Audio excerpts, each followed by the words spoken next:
कि prime minister है Thailand में। No doubt Thailand is a beautiful place, अच्छी जगह है।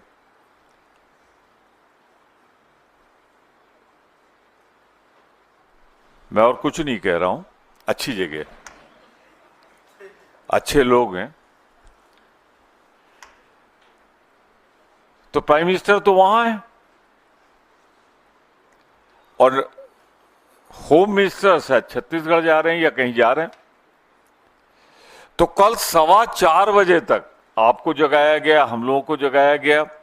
हमारे एलओपी ऑन रिकॉर्ड हैं कि भाई इस पे मणिपुर बहुत महत्वपूर्ण जगह है, जहां पिछले सालों से, कई दिनों से अनप्रेसिडेंटेड वायलेंस है। सड़कों पे बलात्कार, हत्याएं। तो इस पर विस्तार से जब आप प्रेसिडेंट रूल लगाने जा रहे हैं तो चर्चा होनी चाहिए।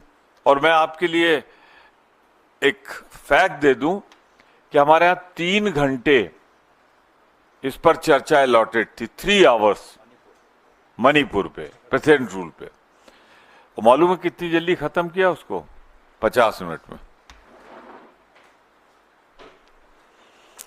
तो मतलब कल रात जगह इसीलिए हुआ कि आज डिस्टर्ब किया जाए हाउस को और सैनिटाइज किया जाए। तो वही जो मैंने कहा कि भारतीय जनता पार्टी के अंदर तानाशाही का डीएनए, फासिज्म का डीएनए समा गया है और वो लगातार लोकतंत्र की हत्या कर रहे हैं। नंबर 1। अब नंबर 2 पे आइए। आप बताएंगे विस्तार से, मैं भी जितना मेरा अनुभव है कि जहां 2 हाउसेज होते हैं, जहां 2 हाउसेज होते हैं, वहां एक हाउस में दूसरे हाउस की रूल है, तो ट्रेडिशन ही नहीं है, रूल है। ये रूल है जो मैं कोट कर रहा हूं। वहां के सदस्यों का जिक्र नहीं होता, उनके बारे में कोई आरोप नहीं लगता, खास तौर से क्योंकि वो वहां उपस्थित नहीं होते हैं अपने को डिफेंड करने के लिए, अपनी बात कहने के लिए। तो इसलिए ये रूल है। पर एक आजकल नए बेरोजगार हैं। अब गलती नड्डा साहब की, उसमें हम लोग क्या करें? अब हिमाचल से एक ही मंत्री हो सकता था शायद। तो अनुराग ठाकुर आजकल बेरोजगार है, तो बुलडोजर उन्हीं को दे दिया जाता है, तुम चलाओ इसे। जिस तरह जो मैं कहूंगा हिंदुस्तान की पॉलिटिक्स में सीनियर मोस्ट एलओपी राज्यसभा और हमारे कांग्रेस प्रेसिडेंट मल्लिकार्जुन खड़गे पे जो बेबुनियाद, झूठे, आधारहीन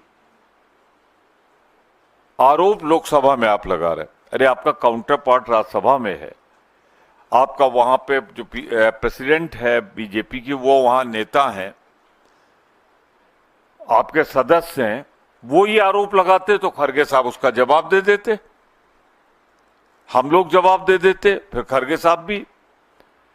मैं तो बधाई दूंगा अपनी कांग्रेस लोकसभा में लीडर को, डिप्टी लीडर को और मेंबर्स को कि उन लोगों ने रूल्स के हिसाब से प्रतिवाद किया और आखिर में उसे कार्रवाई से निकालना पड़ा। कल जब राज्यसभा में इस बात को खड़गे साहब ने चुनौती दी तो सबने माना कि हां गलत हो। तो नंबर 2 ये नया ट्रेडिशन, और इसमें एक चीज और जोड़ देता हूं, सोनिया जी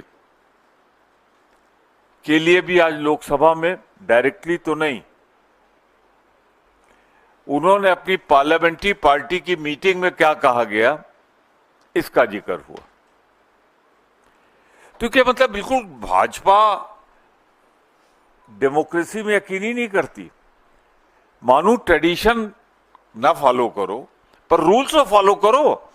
जो सदस्य दूसरे सदन का सदस्य हो उसके बारे में आप कोई ऐसी चर्चा नहीं कर सकते जो अशिष्टकारी हो। आलोचनात्मक हो, सोनिया जी के बारे में आज हुआ, हम दोनों को कंडेम करते कि गलत।